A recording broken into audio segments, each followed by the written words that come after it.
Namasté.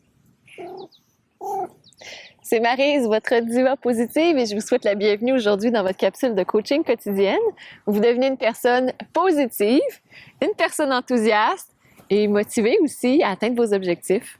Aujourd'hui, j'ai une invitée spéciale. C'est Léa qui a décidé de se joindre à nous pour filmer à l'extérieur. Donc voilà, Léa est venue vous dire un petit coucou. Et aujourd'hui, ce que nous voyons, c'est Brahmacharya, donc où nous sommes à ne pas abuser. Ne pas abuser des bonnes choses. Donc, je vais vous lire ce qu'on nous dit. Donc, Brahmacharya, habituellement, c'est plutôt traduit dans la chasteté. Donc, ici, on parle de chasteté, mais on peut aussi parler d'abstinence ou encore de modération. Donc, fermement établis dans la chasteté, nous disposons d'une grande énergie intérieure. Donc, voilà pour ce yama. Et je vais vous lire des petites choses ici que j'ai trouvées extrêmement intéressantes. Qu'est-ce que la chasteté? Le mot Brahmacharya signifie littéralement le disciple de Brahma ou celui qui suit l'exemple de Brahma. Brahma est le créateur, l'énergie créatrice. Donc, celui qui est fermement établi dans cette chasteté, entre guillemets, maintient son attention sur l'énergie créatrice, c'est-à-dire sur l'énergie tout court. Cette chasteté procure une énergie abondante, car on a alors découvert la source de l'énergie. L'énergie est généralement dilapidée par la pensée qui projette dans le futur et par ce qui est physiquement dépensé par méconnaissance de sa valeur. Les habitudes de l'être humain inconscient de la source aboutissent à un effroyable gaspillage de son énergie vitale, ce qui le rend de plus en plus semblable à un arbre dont la sève s'est asséchée. Le corps dégénère alors rapidement et l'âme rapetisse. Ouh! On a beaucoup de matière dans ce yama.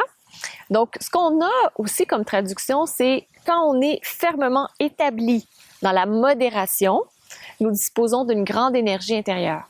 Donc, on a d'un côté vraiment l'abstinence totale, la chasteté, et on a de l'autre côté la modération. Donc, on ne veut pas abuser des bonnes choses, mais on veut plutôt pouvoir en profiter d'une façon modérée et être modéré aussi dans la modération.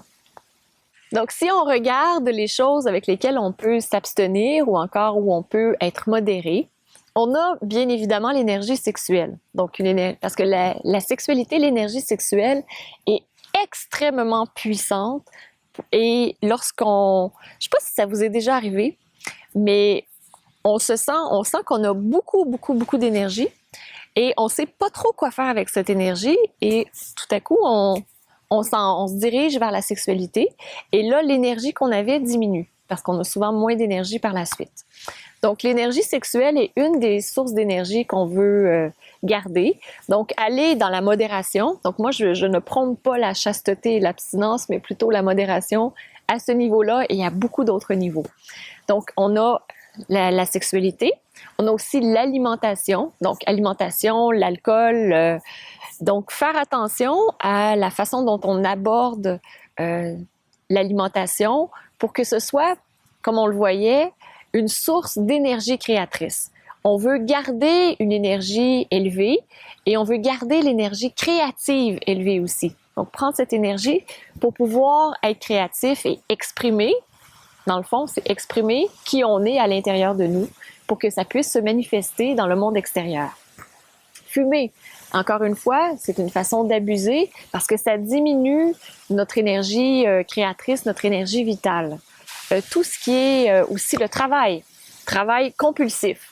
Donc, lorsque le travail est utilisé comme une fuite pour ne pas entrer en relation, ou encore que le travail est utilisé comme une façon de se sentir important. Encore là, on n'est pas dans cet esprit où on est dans la modération. Donc, c'est toutes des pistes que vous pouvez regarder. Est-ce que j'ai d'autres pistes? Le jeu compulsif et l'abus de drogue et d'alcool. Donc, les deux, dans ces deux situations-là aussi, lorsqu'on est dans le jeu compulsif, on n'est pas tout à fait en contact et on essaie plutôt de fuir la réalité. C'est un peu la même chose aussi qui se produit avec l'alcool et avec les drogues, c'est qu'on n'est pas dans le moment présent, on fuit en général quelque chose qui est présent, qui nous habite. Et lorsqu'on va dans ces directions, lorsqu'on abuse à ce niveau-là, on se retrouve, Léa vient refaire un petit coucou, on se retrouve à diminuer notre énergie créatrice et notre énergie vitale. Et ça, c'est vraiment dommage pour nous en premier, mais aussi pour le monde qui nous entoure et pour notre contribution dans le monde, parce que lorsqu'on diminue notre énergie créatrice, ben, on est moins nous-mêmes, on a moins d'énergie, on n'exploite pas au complet nos talents et on n'exprime pas notre plein potentiel. Et d'un autre côté, donc ça c'est un côté où on ne veut pas abuser, donc on se dirige vers le milieu. Et lorsqu'on ne veut pas abuser, on va plutôt aller dans la modération. Mais ce que ça veut dire, à mon sens, c'est oui, on a un aspect ascèse qui peut être perçu. Donc l'ascèse qui est, on se retire de la vie pour vraiment, on ne profite d'aucun plaisir de la vie. À mon sens, il y a deux aspects importants quant au but de la vie. Donc, on a deux buts primordiaux lorsqu'on est un être humain. Notre premier but, c'est d'abord de s'incarner, de matérialiser et aussi de vivre une connexion spirituelle.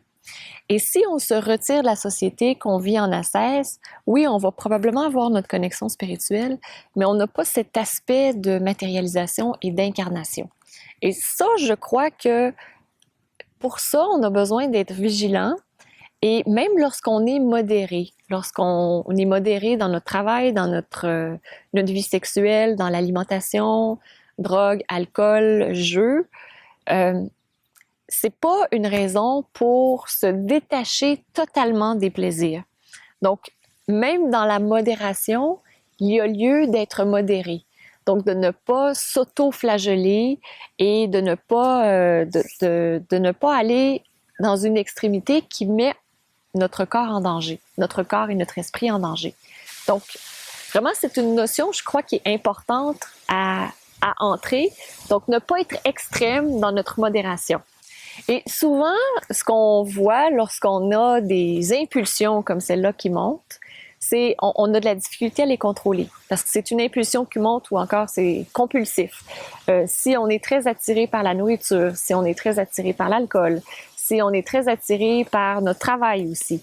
Donc, lorsqu'on a ces compulsions et qu'elles sont quand même acceptées par la société, parce que le travail, l'alcool, l'alimentation, ce qu'on mange, c'est accepté par la société d'exagérer à l'occasion.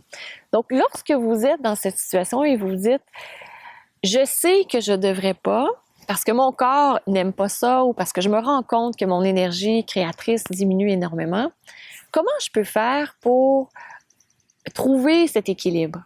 Et moi, ce que je vous invite à faire, c'est de poser le geste que vous allez poser, mais le faire dans la conscience.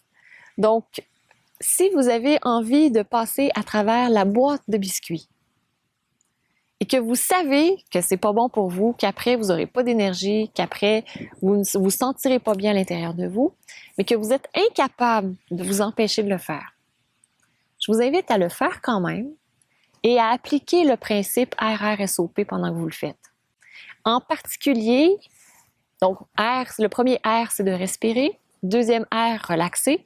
Et je vous invite en particulier à faire le S, sentir, les sensations. Observez les sensations à l'intérieur de vous. Donc, pendant que vous passez à travers la jarre de biscuits au complet, observez comment vous vous sentez, les sensations que vous avez au niveau de votre gorge, au niveau de votre ventre, au niveau comment vous vous sentez empli, comment vous sentez peut-être un vide, comment vous vous sentez de façon générale. Observez cet effet sur votre être au complet. Donc, observer, ça veut dire prendre du recul et observer sans jugement. Et ensuite, le P, permettez-vous de vivre cette situation exactement telle qu'elle est ou vous passez à travers la jarre de biscuits. Donc, RRSOP va vous être très utile, je crois, à ce niveau-là pour pouvoir observer l'effet sur votre énergie sans culpabilité, parce que je veux surtout pas que vous vous sentiez coupable de ne pas être dans la modération. Et ça s'applique également à tous les yamas qu'on a vus. Donc, évitez la culpabilité et observez avec du recul. Permettez-vous de vivre la situation telle qu'elle est.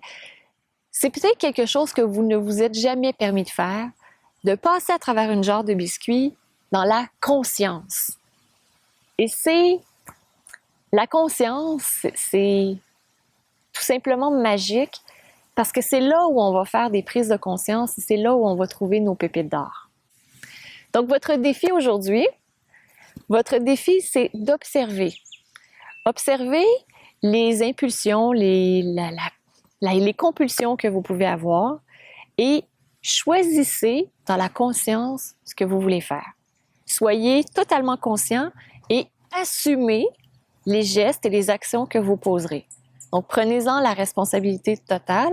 Il n'y a personne qui va vous forcer à passer à travers une jarre de biscuits. Il n'y a personne qui va vous forcer à boire un verre de vin de trop, mais observez l'effet que ça fait, avant, pendant et après. Et je vous invite à écrire dans votre correcteur de trajectoire les situations. Donc, les situations, évidemment, où vous aurez été modéré, les situations où vous n'aurez pas été modéré. Comment vous vous sentez? C'est quoi votre évaluation par rapport à ça? Et aussi, pour la prochaine fois, qu'est-ce que vous pouvez faire? Donc, comment vous voulez le corriger par la suite pour que vous puissiez être aligné. Donc, vous vous rappelez, là, cet alignement, pour que vous puissiez être aligné avec votre essence, avec votre vérité à vous. Une vérité qui est dans la compassion et qui est dans la non-violence. Et je vous invite à écrire dans les commentaires ci-dessous ce que cette capsule vous a révélé sur vous-même. Peut-être que vous avez fait des prises de conscience. Et je vous invite aussi à écrire comment vous comptez l'appliquer dans votre vie quotidienne aujourd'hui et pour le reste de la semaine. Donc, je vous souhaite une magnifique journée. Je vous embrasse. Et on se retrouve demain pour une nouvelle capsule de coaching. Namasté.